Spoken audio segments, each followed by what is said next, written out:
Gets it off in time. And he's got it, baby!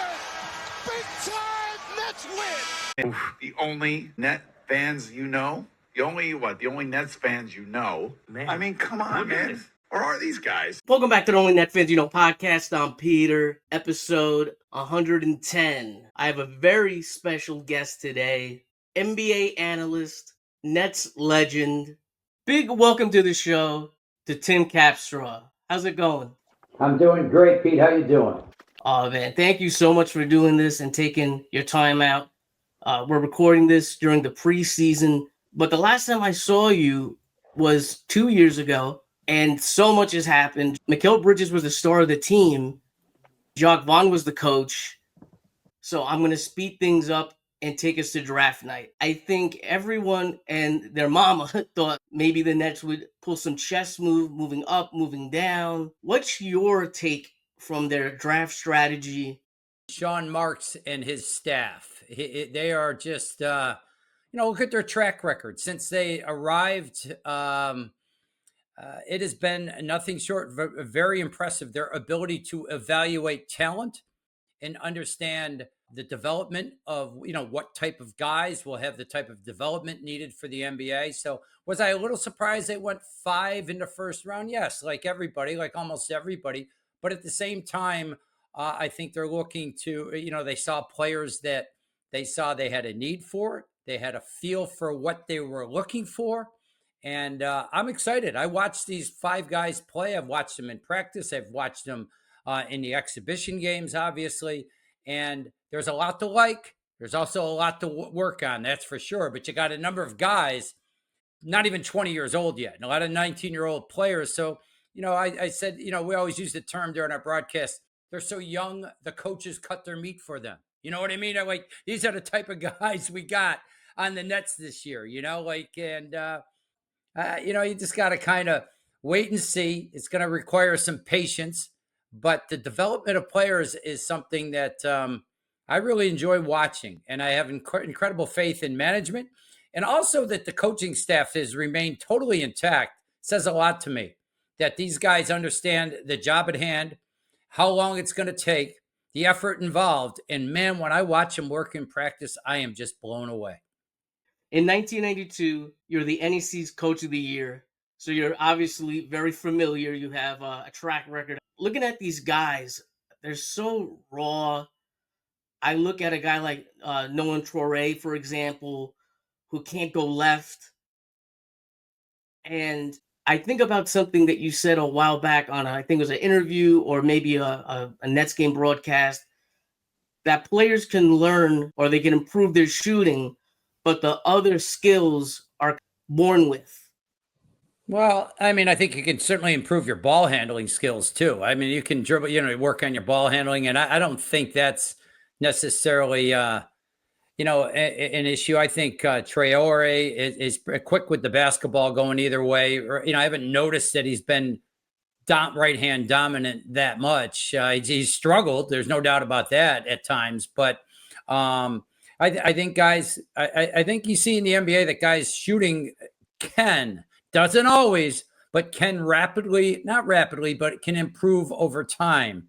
Oftentimes guys are recruited because of their raw athletic ability, and coaches work with them. They have other managers or coaches rebounding for them. They have shooting specialists coming in, videotaping, breaking down all the technical aspects of their shot. So I think it can improve. For a lot of guys, they dramatically improve. Think about it. In the NBA right now, I don't have the numbers in front of me. I remember if a guy shot from three-point land over 40%, you're all like, wow, unbelievable. He shoots more than 40% from three. There can't be, there's 1 or 2 guys that can do that in the NBA. Now there's like 60 that shoot 40. I don't know if it's that many, but there's an awful lot that shoot 40% or better. Some are mid 40s. They take more of them. So guys have gotten better at shooting the basketball. And I think that's really a big part of the development. And I think the Nets players, the ones that need it, will improve in that area. How long are these players scouted for? They're not going to take a player or there hasn't been hours upon hours of work put into. Oh, absolutely. I mean, you're talking about, in some cases, years. You know what I mean? You see guys as young as possible. I think you would go right now, you would probably go watch international play of under 17s, under 18s, or, you know, you watch all those kind of things because you want to see the progress of players. So I do think that almost, you know, when you're evaluating players, they're not just going into the draft saying, oh, in the last, I really liked his workout. Now, does the workout matter when they come on, you know, to your facility? Of course it does. But it's years. It could be years. Now, it could be some quick, rapid stuff that you just found out. Maybe you saw the guys, you know, 3 months ago, 6 months ago. That could happen.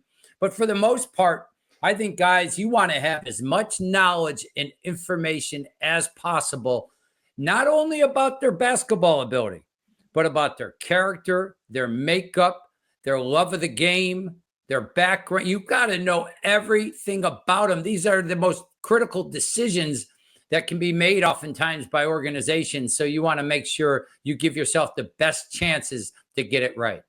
Who has the best, quote unquote, NBA ready skill? Of the rookies? Well, we haven't seen Egor yet. We haven't seen him, but I liked him in summer league. Talked about shooting. Now, he was not considered a shooter. That's a good looking stroke. I'm now going to see how it translates to the season in the NBA, and it's a long year. But he had a good one. That not just, you know, sometimes it's not that they just go in; it's what it looks like. You know what I mean? Like, and Dwoman's shot looks like it's going to be for real. So I think he's going to be a significant contributor, no doubt about it. Drake Powell, I think, is ready.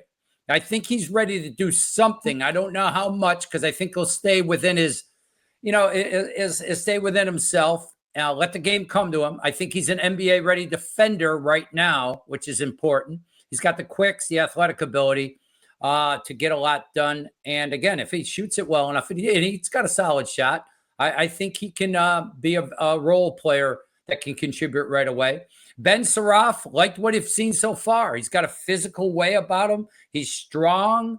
Again, we talked about shooting. He's going to have to become a better shooter as time goes on. And maybe some adjustments in his shot also. But like the way he's had poise, he's played against men. You know, these guys he's 19, but he's been against 30-year-old guys. That's a little bit different. Even though they might not be super talented sometimes, the physicality that these guys bring, you've got to be ready for. And that's the biggest thing this group is going to have to learn. You see JORDI FERNANDEZ after the games. What's he talking about? We're going to have to learn to handle physicality. It's like the NBA players are the bullies at the park. You know what I mean? They're going to come after the young guys coming in there thinking they're cool. They're going to go up. They're going to get into them. They're going to get after them, and they're going to challenge them. And can the Nets handle that? Can Nolan, Traore get in a position where he can use his speed? Can Danny Wolf be the elite passer, but also understand and feel for the game and really kind of maneuver his way around the floor, but understand that in the NBA, these guys athletically, the windows close quickly. Like Danny can really pass the ball, but the windows close quickly in the NBA. The length, the quickness, the anticipation of these players is really, really important. So it's important that the Nets understand to be, handle physicality. They also have to understand, you got me pumped up now. They have to understand how to take care of the ball when it gets below your waist. You saw I watched them play, exhibition against Phoenix. Phoenix has come, they call that raking the ball, right? When they just go after the ball. In the NBA, you're really allowed to be, the hand's part of the ball. So the ball goes down in your waist area or below. The strength you need to handle the ball and understand that hands are coming your way is really, really important. And so you got to understand the windows of passes, the strength you need in the paint, not getting bumped off your spot when you're off the ball to be able to execute offense. There's a lot going on with the physicality that this net team is going to understand. Sometimes you can do it, with some cerebral work, just understanding, be ahead of the play, be quick. Sometimes getting to the ball, getting into things, get it to other people and keep the ball moving instead of wrestling with guys that are bigger and stronger will all be parts of the game that this group is going to have to understand and certainly do better at. Cam Thomas is having a great preseason. He looks like he's in some of the best shape of his life. I totally understand this offseason was a horrible offseason to be a free agent. What is the deal with all these teams just having different opinions on him? I don't know. I mean, because when he scores so many points, he's such a brilliant scorer that it's I'm not really sure. I mean, I do agree with you that this was not an easy year to be a free agent. So the bargaining strategy that he would be able to have was not with him. And he's obviously taking a qualifying offer. He's betting on himself. And I will say this, and you said it, he's in good shape. I mean, he's in good shape. The idea that he's a little leaner, he just seemed quicker. He seemed his passing ability. We saw it last year a few times as the season went on. I mean, he only played 25 games, but some of the before he got injured, he made some very good decisions off the dribble, throws the ball up for a nice lob passes. He has good all-around feel. Cam is special. Scoring is a special skill, and he certainly can do that. I'm curious to see the season he has because he really has great ability. I think he's looked terrific so far, and just anxious to watch him play. I'm a huge Noah Clowney fan. Jordi said at media day, quote unquote, he looks like a man. You can see the muscle put on. He's completely lit it up from three this preseason.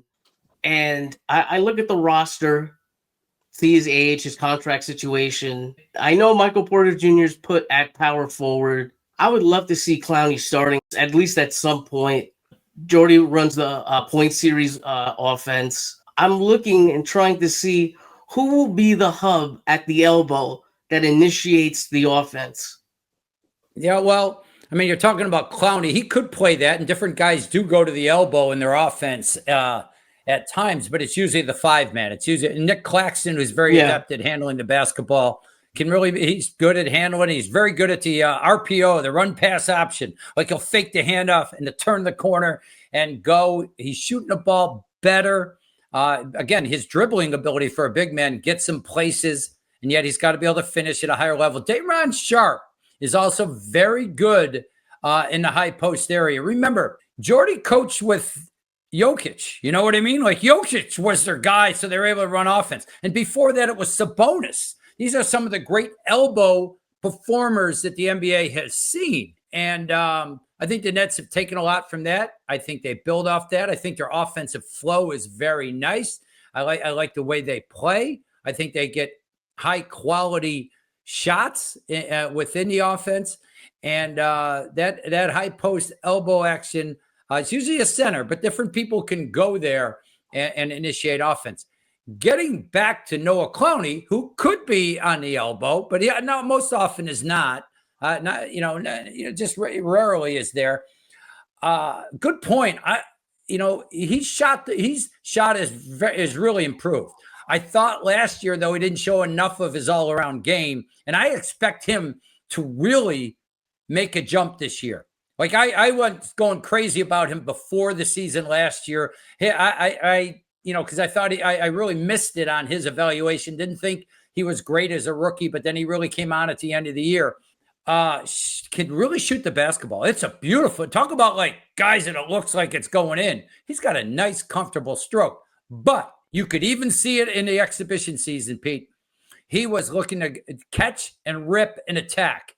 And he's 6'9", 6'10". His shoulders are bigger. You can tell that there's a conscious effort for him to get to the rim more, to get aggressive, to get into the paint. You don't necessarily get to the rim and use that strength and added strength and physicality. He can put it on the deck. He's not terrible with the dribble. So I saw that a few times, a decent amount on the exhibition season and a few exhibition games, that he is not just catching and shooting. He's catching and driving. And I expect a lot from him. I think he's got a little edge to him. I think he understands he belongs. There always comes a time when you belong. I think he knows he belongs right now. Is there going to be a spacing issue at some point if one or two guys go down? How important is Michael Porter Jr. going to be for the Nets offense this year? Oh, very important. I mean, he's an experienced, talented player that can shoot it, can get places off the dribble. But I mean, 6'10", when he shoots, even notice that it's hard to contest his shot because you can't take his vision away, right? I mean, he's tall, he's got such great size, and he's so comfortable at that 3-point line that he can really do that well. What you want from him is the overall intensity, the defense, the focus, the rebounding. This group is going to need people to rebound. They don't rebound the defensive glass well at all. He's going to have to be part of that. He's going to have to show a defensive mentality every possession and then get on the glass. That would be the type of leadership that he can provide. But he is a natural shooter. He can score. He's got a lot of talent. And I do admire the way he's fought through injuries in his career to continue to play. And yet they're going to be looking to him right now. The young players are going to be looking to Michael Porter. His leadership will be really important on both ends of the floor and on the glass.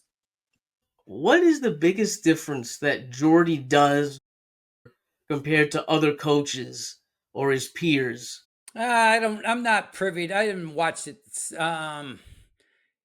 He's very much he's both. You know what he is? He's the modern coach because he's both the player's coach, can be their friend, and he can be tough. He's both. You know what I mean? A lot of guys are tough guys, or they have a little edge to them. Other guys are players' coaches. JORDI's both. He's both. He comes off.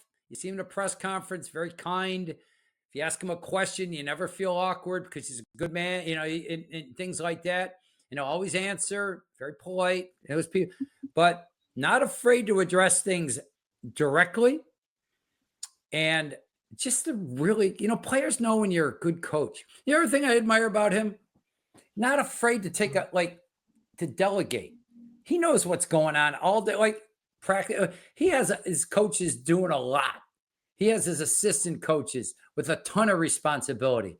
But when his voice speaks, it really is effective. And he really knows. I'm sure he designs the practice, designs exactly what he wants from the games. But he's not afraid to say, "Hey, coach, you got this end of game situation. You got it." Or, "Coach, you know, you got this or that." And he stands back. Then he comes in, and his voice has more power. He understands the modern athlete, but he's also got a old school toughness about him that I really like.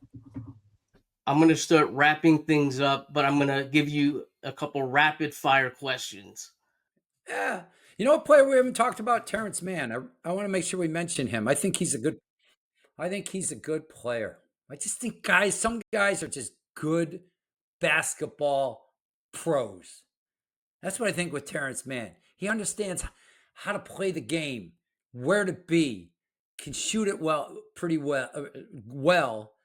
Not ridiculous, can drive it pretty good. He's a pro. I think his presence with this organization is really, really, really important. And I'm glad he's part of I just think he's good. I just think he's a good player for this organization at this time. And I'm certainly glad the Nets have him. I'm looking forward to watching him play. All right, rapid fire, Pete. I just didn't want. I'm sure I forgot somebody. You know, people going on. I get all fired up, but whatever you got, let it rip. Let's see what I got. Rookie starting post All-Star game, over or under 1.5? I don't know what a 0.5 is of a player, but I'll could two guys be starting? Then, yeah, definitely. I'll go over. I'll go over that decade.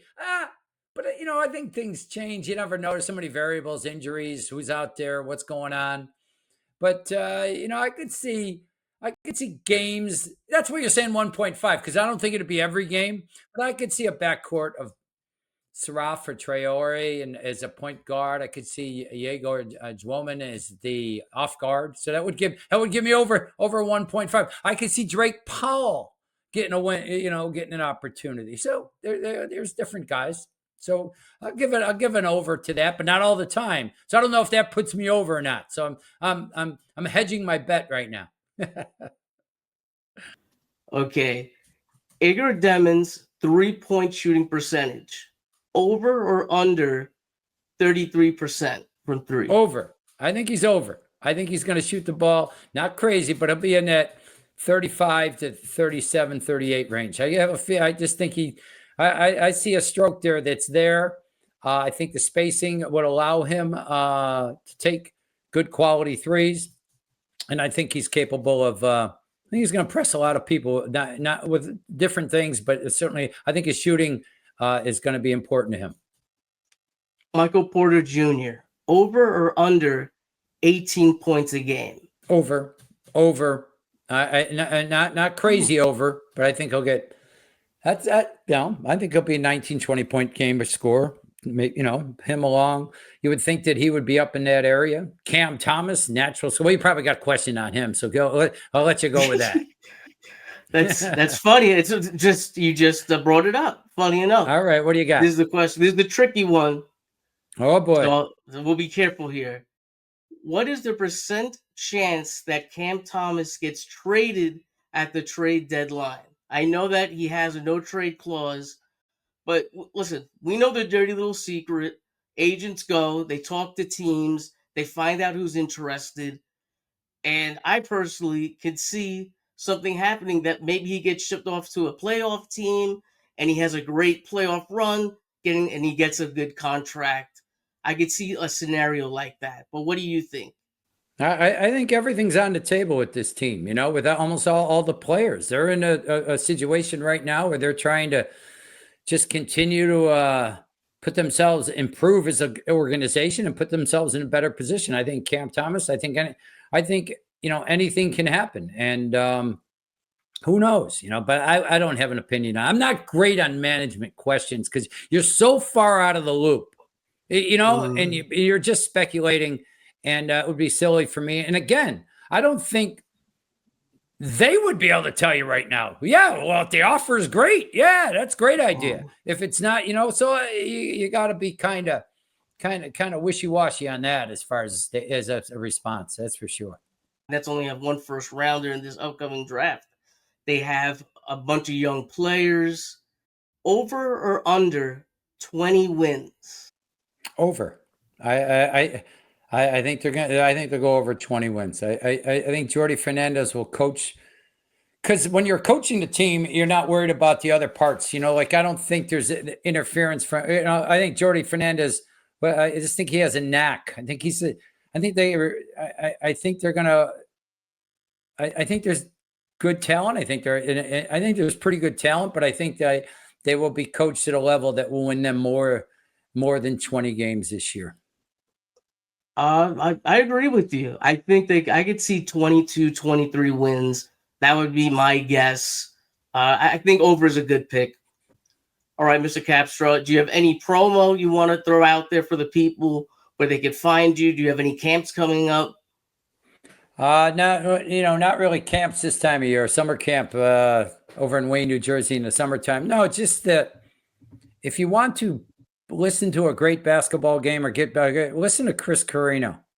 Listen to Chris Carino describe action. We always talk, you got Ian, you got Ryan Rucco, you got Sarah, we got everybody. Man, if you get a chance, listen to how, and I'm sure people have, I'm sure a lot of people have. Chris Carino is the most, people ask me who's the most talented. Well, Jason Kidd's the most talented person. And I'd argue that so is Chris Carino. I can't believe how well he does his job. It blows me away how smooth, how talented, how detailed, and how entertaining he can be, whether it be impressions or just getting humor and telling stories. So if you get a chance and you can, if it's a road game or something like that, and you got the TV on, if you can adjust the volume on your radio, listen to Chris Carino. I chime in. I try to add to it also. But it's hard for me to, I just want to tell people how awesome he is and how much they would enjoy it if they got the opportunity. And to try to listen to him as much as possible. He's an artist, man. It's really special. Yeah, I think he does the Voice of the Nets podcast as well. I'm not sure if he's still doing it, but there's a bunch of episodes up there. You guys can check it out on YouTube. Well, he's an NFL broadcaster each weekend. You know, he does an NFL national game. He just has it. You know, it's just and it's 23 years I worked with this guy. You know, like, I mean, I'm like sit next to him, and I do my thing, and I'm talking about basketball, but I'm always just looking over saying, I cannot believe how does he make this seem so easy and so smooth and not miss a detail? And then when I say something stupid, he can clean it up. And it's just like, he's just really, really, really beautiful to watch. So it's been a pleasure. And that would be my promo. Appreciate the talent. I know we have the best TV people, and I do a little TV, so I'll be there also. But Chris Carino, if you get a moment, man, it's really special.